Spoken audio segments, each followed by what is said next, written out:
Hello students, welcome to my channel tech science. My name is Zishan. आज physics first year के chapter 4 के lecture 2 में हमने discuss करना है ग्रेविटेशनल फील्ड को। और ग्रेविटेशनल फील्ड जो कि कंजर्वेटिव फील्ड है उसके अंदर वर्क डन किस तरीके से होता है। First of all, gravitational field है क्या चीज़? बेसिकली ग्रेविटेशनल फील्ड एक स्पेस होती है जो अर्थ के अराउंड एग्जिस्ट करती है। ग्रेविटेशनल फील्ड, देखिए हमारे पास अर्थ, इट इज आवर अर्थ। अर्थ के अराउंड एक स्पेस एग्जिस्ट करता है। क्या एग्जिस्ट करता है? एक स्पेस एग्जिस्ट करता है। जो स्पेस एग्जिस्ट करता है उसके अंदर हमारे पास अर्थ उस ऑब्जेक्ट को, कोई भी ऑब्जेक्ट हो, अट्रैक्ट करती है उसको towards the centre of earth, towards the centre of earth. तो हमारे पास ग्रेविटेशनल फील्ड क्या हो जाएगा? Gravitational field is space around earth, space around the earth on which gravitational force, in which बल के लिखें, in which gravitational force acts on a body. Gravitational force acts on a body, काम करती है किस चीज के ऊपर? बॉडी के ऊपर। तो उस स्पेस को आप क्या कहते हो? ग्रेविटेशनल फील्ड कहते हो। कि जमीन के गिर्द वो एरिया जिसमें एक ऑब्जेक्ट को जमीन अपने सेंटर की तरफ अट्रैक्ट करती है, वो हमारे पास एरिया या स्पेस क्या कहलाता है? ग्रेविटेशनल फील्ड कहलाता है। अब ग्रेविटेशनल फील्ड एक कंजर्वेटिव फील्ड है। अब आपको आइडिया होना चाहिए कि कंजर्वेटिव फील्ड और नॉन कंजर्वेटिव फील्ड में क्या डिफरेंस है। कंजर्वेटिव फील्ड में दो बातें होती हैं। पहली बात, पाथ का कोई फर्क नहीं होता। Path followed is independent, path followed is independent to work done. मतलब आप जिस रास्ते से भी जाएं, वर्क डन क्या रहेगा?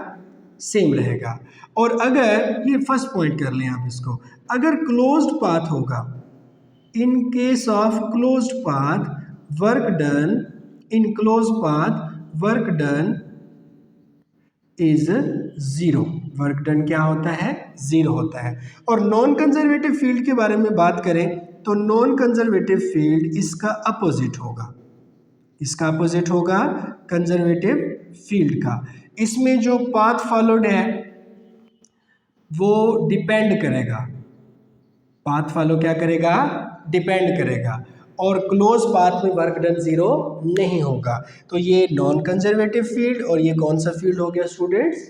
कंजर्वेटिव फील्ड हो गया। अब देखिए हमारे पास, मैंने कहा जो ग्रेविटेशनल फील्ड है वो किसका हमारे पास एग्जाम्पल है? कंजर्वेटिव फील्ड का एग्जाम्पल है। अब देखिए हमने एक फिगर बनानी है और उस फिगर के ज़रिए ना मैं आपको इन दोनों बातों को प्रूव करने की कोशिश करता हूँ। देखें जी स्टूडेंट्स, हमारे पास ये एक टॉवर है। इस टॉवर की जो हाइट है वो हाइट है इसकी h, height of tower is h। अब देखें यहाँ से लेके इधर तक हमारे पास जो टोटल हाइट है वो भी क्या हो जाती है? h ही हो जाती है। ये भी हमारे पास h, ये भी हमारे पास h, और ये वाला जो हाइट है हमारे पास वो भी क्या हो जाता है? h हो जाता है। अब इस पॉइंट को हमने a ले लिया, इस पॉइंट को हमने b ले लिया। हम एक ऑब्जेक्ट को उठा के a पॉइंट से कहाँ पर लेके आए स्टूडेंट्स? b पॉइंट पर लेके आए। ये वाला जो पॉइंट है हमारे पास c हो जाता है और ये वाला जो पॉइंट्स है हमारे पास क्या हो जाता है? d हो जाता है। अब देखिए स्टूडेंट्स, मैंने कहा ग्रेविटेशनल फील्ड एक कंजर्वेटिव फील्ड है और कंजर्वेटिव फील्ड में जो वर्क डन होता है वो इंडिपेंडेंट टू पाथ फॉलोड होता है। अगर मैं A से B की तरफ जाऊं या A से C, C से B की तरफ जाऊं या A से D, D से B की तरफ जाऊं, वर्क डन को सेम रहना चाहिए। अगर वर्क डन सेम रहेगा तो ये बात जस्टिफाई हो जाएगी कि gravitational field is a conservative field, कि पाथ फॉलोड जैसा भी हो वर्क डन इंडिपेंडेंट है, वर्क डन को सेम रहना चाहिए। देखिए स्टूडेंट्स, मैं पहले जो वर्क डन फाइंड करता हूँ वो मैं फाइंड करता हूँ ACD, ACD। जब ACD के अलावा मैं वर्क डन फाइंड करूंगा तो मुझे पहले ऑब्जेक्ट को, एक ऑब्जेक्ट है, पुश करना होगा। पुश करके मैं इसको लेके आऊँगा किस तरफ, इस तरफ। अब देखिए मैं इसको ऐसे पुश कर रहा हूँ, लेकिन ग्रेविटेशनल फोर्स जो है वो इसको नीचे की तरफ खींच रही है, इसको नीचे की तरफ कर रही है। तो हमारे पास जो वर्क डन है पहला हो जाएगा ए से सी, फिर मैं इसको ऊपर की तरफ पुश करूंगा, कहाँ से इसको लेके जाऊंगा, इस डायरेक्शन में मैं इसको ऊपर की तरफ लेके जाऊंगा। जब इसको ऊपर की तरफ मैं लेके जाऊंगा तो ग्रेविटेशनल फोर्स इसको नीचे की तरफ खींच रही होगी। ये कौन सा वर्क डन हो जाएगा मेरे पास, बी से सी। आपको पता है कि जो फोर्स है ग्रेविटेशनल फोर्स वो किस चीज के इक्वल हो जाती है, एम जी के इक्वल हो जाती है। वर्क डन का फार्मूला आप बाखूबी जानते हैं, एफ डी कॉस थीटा। यहाँ पे डिस्प्लेसमेंट की जगह पर हमने एच को यूज करना है, फोर्स की जगह पर हमने एम जी को यूज करना है। तो रिलेशन बन जाएगा m g h cos 90, cos 90। देखिए 90 का एंगल बन रहा है। आगे चलते हैं, इसको आप ऊपर लेके जा रहे हो, डिस्प्लेसमेंट ग्रेविटेशनल फोर्स नीचे की तरफ खींच रही है। देखिए जो एंगल बन रहा है वो कौन सा बन रहा है, 180 डिग्री का। तो एम जी एच कॉस 180। देखिए स्टूडेंट्स जो कॉस 180 है वो माइनस के इक्वल होता है, तो जो आंसर है वो हो जाएगा माइनस एम जी एच। देखिए दोबारा सुने, वर्क डन ए सी बी, ए से सी तक जाते हुए डिस्प्लेसमेंट आ गया था, फोर्स नीचे थी, और फोर्स की जगह पर हमने एम जी को यूज किया, डिस्प्लेसमेंट की जगह पर एच लगा देंगे। तो एम जी एच कोस 90, कोस 90 जीरो होता है, वर्क जीरो।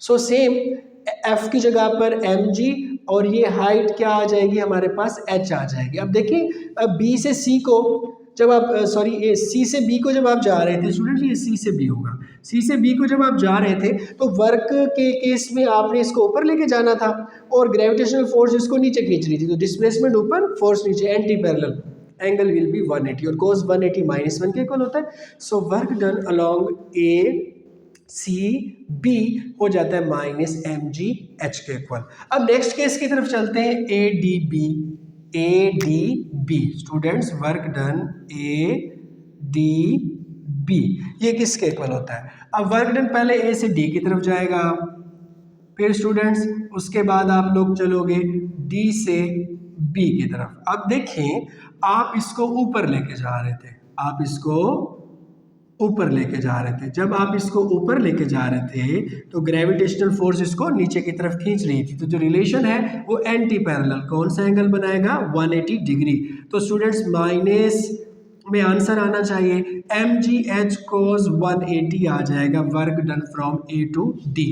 जब जाते हो आप डी से बी की तरफ, देखिए स्टूडेंट्स डी से बी की तरफ जाते हुए आप इसको ऐसे लेके जा रहे हो, ग्रेविटेशनल फोर्स नीचे की तरफ इसका एक्ट कर रहा है, तो m g h cos 90 degree. अब देखिए कॉस 90 जीरो होता है और 180 -1 के इक्वल होता है, तो जो आंसर होगा वो इक्वल हो जाएगा माइनस एम जी एच के।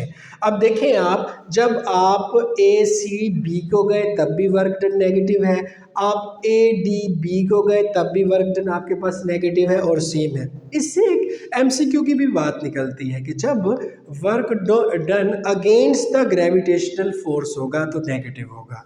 वर्क डन देखिए आप ऊपर लेके जा रहे हो अगेंस्ट द ग्रेविटेशनल फोर्स, तो वर्क डन क्या है, देखिए नेगेटिव, यहाँ पे भी क्या है, नेगेटिव। लेकिन अगर अलोंग द ग्रेविटेशनल फोर्स होगा, लेट्स सपोज ग्रेविटी इस पेंसिल को नीचे खींच रही है, मैंने भी इसको नीचे की तरफ छोड़ा, ये नीचे आ रहा है, तो ये वर्क डन पॉजिटिव है, ये वर्क डन पॉजिटिव है। ये वर्क डन जब ऊपर फेंका था तो ये वर्क डन उसका क्या था, नेगेटिव था। अब इसको हम सीधा सिंपल लेके चलते हैं, ए से बी की तरफ लेके चलते हैं इसको।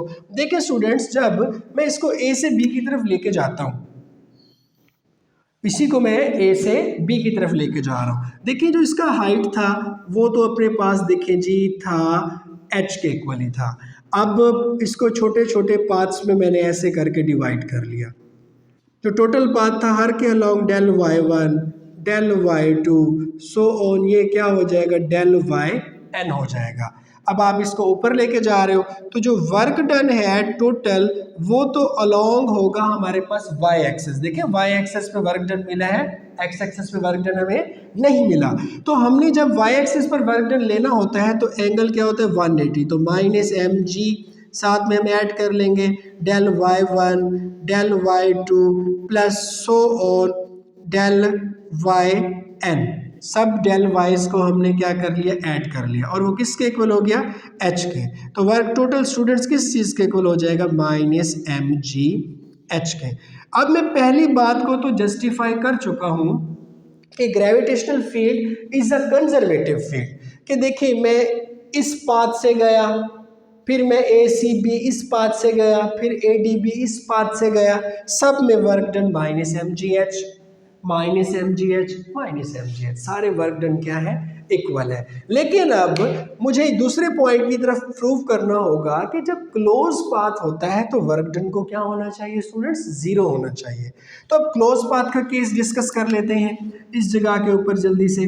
देखिए स्टूडेंट्स, क्लोज पाथ कैसे बनाए, a D b c a, work done along a से आप गए हो डी को, फिर डी से आप गए हो बी को, फिर बी से आप गए हो सी को, और सी से आप आए हो ए को। तो इक्वेशन क्या बनेगा, work done along a d, फिर work done along d b, फिर work done along b c, b से सी, फिर work done along c a. देखिए स्टूडेंट्स, मैंने आपसे कहा कि वर्क डन एक्स एक्सिस के अलोंग जीरो होता है, एक्स एक्सिस के अलोंग वर्क डन जीरो, क्योंकि एंगल कुछ इस तरीके का बन जाता है या इस तरीके का बन जाता है। तो हमारे पास जो वर्क डन है ये क्या है, 90 डिग्री, ये क्या है 90। तो एक्स एक्सिस के अलोंग वर्क डन जीरो हो गया। जब वाई एक्सिस के अलोंग ऊपर लेके जा रहे हो तो वर्क डन नेगेटिव, लेकिन ऑब्जेक्ट को जब नीचे लेके आ रहे हो फोर्स की डायरेक्शन में तो वर्क डन पॉजिटिव। ये बात आप याद रखेंगे। अब आप देखें ए से डी आप ऊपर जा रहे हैं तो वर्क डन क्या हो जाएगा, minus m g h. X axis के अलोंग जा रहे हैं डी से बी, एक्स एक्सिस के अलोंग वर्क डन जीरो। अब देखिए बी से सी आप नीचे आ रहे हो, मैंने कहा था जब आप नीचे आओगे वर्क डन क्या होगा, पॉजिटिव। तो एम जी एच, सेम सी से ही एक्स एक्सिस के अलोंग वर्क डन जीरो। देखिए प्लस के एम जी एच माइनस के एम जी एच से कैंसिल, तो टोटल जो आंसर है वो हमारे पास क्या हो जाएगा स्टूडेंट्स, वो जीरो हो जाएगा। तो मैंने सेकंड अपनी बात को जस्टिफाई किया कि कंजर्वेटिव फील्ड में जो वर्क डन है वो जीरो होता है किसके अंदर, क्लोज पाथ के अंदर, और इंडिपेंडेंट होता है टू पाथ फॉलोड। देखिए स्टूडेंट्स, ये बहुत इंपॉर्टेंट टॉपिक था एग्जामिनेशन पॉइंट ऑफ व्यू से, और लॉन्ग पॉइंट ऑफ व्यू से भी बड़ा इंपॉर्टेंट टॉपिक था, आप इसको नोट कर लें। नेक्स्ट टॉपिक की तरफ चलते हैं, वो है हमारे पास पावर। पावर क्या चीज़ है, देखिए अगर एक बॉडी है वो वर्क परफॉर्म कर रहा है तो rate of doing work, rate of doing work, कि कितना वर्क वो कितने टाइम के अंदर परफॉर्म कर रहा है, वो उसका क्या है, पावर है। तो देखिए पावर का हम फार्मूला यूँ कुछ कर सकते हैं, W डिवाइडेड बाय T। देखिए जब आप कोई भी एक्टिविटी करना स्टार्ट करते हो, मैं लेक्चर देना आपको स्टार्ट करता हूँ। पहला लेक्चर मैंने बड़ी एफिशिएंसी के साथ दिया, शायद मैंने वो जो वर्क था मेरा, जो टास्क था, थोड़े टाइम में कंप्लीट कर लिया, तो जी ज़्यादा पावर। सेम जैसे जैसे टाइम स्पेंड होता जाता है, एनर्जी लेवल्स डाउन होते जाते हैं, तो काम करने की एबिलिटी कम होती जाती है, तो पावर भी क्या होती जाती है, कम होती जाती है। तो W divided by T is the formula of power, and power is rate of doing work. So average power क्या चीज़ होती है, average power. Average power basically ratio है, ratio of total work, total work to total time, total time, ये हमारे पास क्या होती है, एवरेज पावर होती है। तो पावर साथ में आप यहाँ पे लिख देंगे average is equal to total work students divided by total time. अब हम आते हैं नए एक फैक्टर के ऊपर या नई टर्मिनोलॉजी के ऊपर, instantaneous power. Instantaneous power, what is instantaneous power, rate of doing work, rate of doing work at any instant, at any instant, किसी भी इंस्टेंट में जो आप वर्क परफॉर्म करते हो तो वो क्या होता है, उसका इंस्टेंटेनियस वर्क होता है। अब देखिए आप हमारे पास ये पावर का फार्मूला हो गया स्टूडेंट्स, ये हो गया हमारे पास डेल डब्ल्यू divided by del t. Instantaneous था तो हमने यहाँ पर लिख दिया INS। अब देखिए लिमिट पुट किया, क्योंकि जो इंस्टेंट है उसको किसको अप्रोच करना चाहिए, जीरो को अप्रोच करना चाहिए। तो at any instant which approaches to zero, जो किस चीज को अप्रोच करता है, जीरो को अप्रोच करता है, तो आप उसको क्या कहते हो, आप उसको कहते हो इंस्टेंटेनियस पावर। अब पावर का यूनिट क्या होता है स्टूडेंट्स, पावर का यूनिट होता है basically watt. Unit of power is watt. और वॉट किस चीज के इक्वल होता है, अब देखें हमारे पास पावर का formula W by t, W by t, W work, work का unit joule, t time, time का यूनिट सेकेंड, तो watt is equal to joule per second. अब अगर वॉट की डेफिनेशन करें तो मैं कह सकता हूं कि जब 1 जाउल वर्क कोई ऑब्जेक्ट परफॉर्म करता है 1 सेकेंड टाइम के अंदर, 1 what work, 1 joule work 1 second time के अंदर जब एक ऑब्जेक्ट परफॉर्म करता है तो जो उसकी पावर होती है, उसकी पावर होती है जी 1 वॉट।